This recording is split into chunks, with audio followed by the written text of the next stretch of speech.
very vital to have one of these for so many purposes. I advise everyone who drives to own a dash camera. Right in front of me, this is the Coxpal Dash Cam model A9D. I'm going to give you my unboxing, my first impressions from the installation, and the samples, of course. So in the box, we have the user manual. This is an extra double-sided sticky pad, and this is going to be one of the mounts. And you can see that there's pins there for connectivity. And the best part about this, it uses USB Type-C plugin. Yes, USB-C everything. As you can see, this is a long USB Type-C cable. It even has an angle to the plug port. And a slim car charger with 2 USB plugins, so you can use one for the camera and you still have one extra. Let me plug this in real quick. Oh yeah, definitely snug so it won't pull out on accident, so you got that security. And then you got the tool for opening gaps and also pushing these wires in between your panels. And last, the camera itself. So here we are, let's take off this little protector. So as you can see, this is the front facing camera. And on the rear side, you can see that there's also another camera, which faces inside of the vehicle. In the middle, you have the display window, and of course your navigation buttons. On the top, you see this is where we're going to mount to the base. Bottom, you have some ventilation, speakers, and microphones. On one of the sides, you can see the micro SD card slot, and the other side is just a clean setup. Now, there is an angle here that you can twist the camera, so if you do mount it in a certain way and you think that you need to, move it up or down, this little bit of room moving around does make a big difference since these have a wide angle. But this camera will record forward and backwards at the same time. Now coming back to this mount, you will see that the mount actually has a little bit of movement here. Now connecting the camera, that's all it took. It's just a swipe in. Let me just plug that in and see what happens. There we go. So I just heard it, but I have a little micro SD card that I'm going to insert.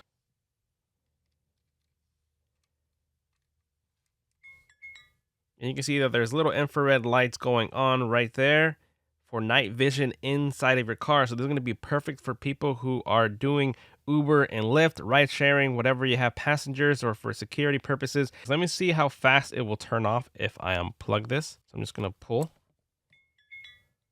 And if it ever disconnected from the battery, it does go into a little bit of a power off by itself. So the first thing I'm going to do before I install this, something I forgot actually, there's also another Type-C port right there. So you can plug this into your computer, read the files off, or you could even plug it in on the side if you don't want the cable to be on the left. I'm actually going to try to fit it. So on the right side of the screen, you're going to see me installing it. But on the left, it is a screen recording to show you that it's going to connect through Wi-Fi. And once you have the app, you're going to allow the permission, and you're going to see all the settings that you can tweak, the same thing that you can find on the dash cam itself. But you do not have to use any app at all if you don't want to. But on the app, it'll show you all the video files that you can watch from the interior and out. And you can download them straight or just play the video file. I am going to say that the GPS is around 1 or 2 miles per hour off. But close enough, I'm not going to complain at all. Okay, so here we have the main camera as a big picture and the inside on the top right. That top right is just me fixing it up there. So it records 2 separate files at the same exact time for the front and back. And this is what the front one looks like, but I touched the lens and smudged it up with some nasty stuff. So it's going to look a little bit blurry until I fix it at nighttime and show you a different part. That was just user's fault, but as you can see in the daytime, and it's a good lighting environment, as you can see right here. Now we're gonna move on to the nighttime. We can see me getting into the car, the night vision is automatically turned on. And if you pay attention to the outside, it is way darker than that. So this camera really bumps up the night scene, but I'm gonna talk through the microphone of the dash cam. Pretty dark still. And as you can see, the night vision should be working. This is the audio sound from it. Dark environment, rainy, wet, Oregon. And we got the interior camera, should be in night vision mode right now, so you can see me. Should be able to see outside the windows as well.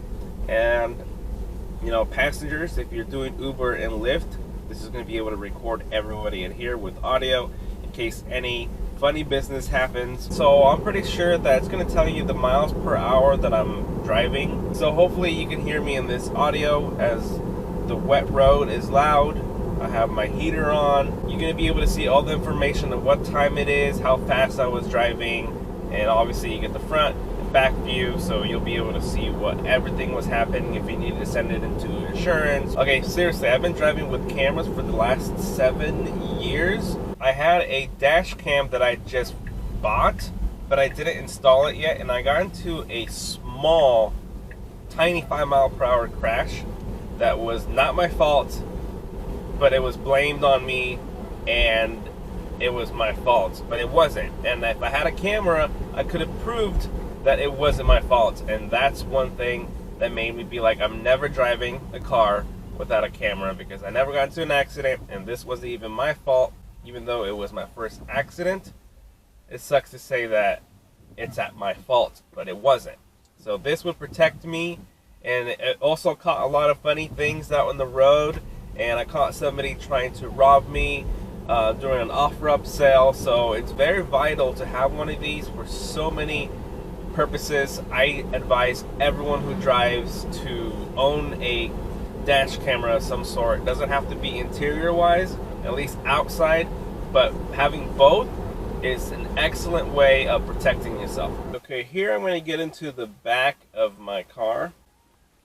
See what that looks like for passengers who are riding back there.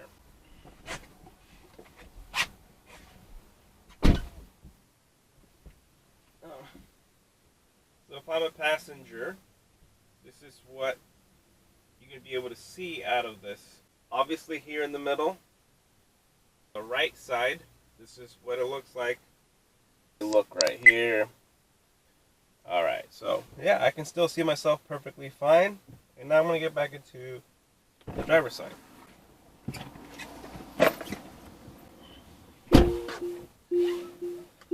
Alright. There we go. That's what we'll be able to get out of this camera at nighttime, which is going to be very good. Okay, so the reason why I'm wearing my mask is because we're in pandemic times, and I'm going to meet up somebody to sell something on OfferUp. Perfect example, interior that is overcast. It's really good quality. I already did a sample test on my computer to look it over. I like the quality, the way it looks, and the interior. It's a wide angle. As you can see out my windows, you can see almost every window that it can look out of. I did mount the camera a little bit high because that's the position I would like it, even though I could lower the camera down so it's more away from this rear view mirror. So you'll obviously be able to figure out where you want to set it.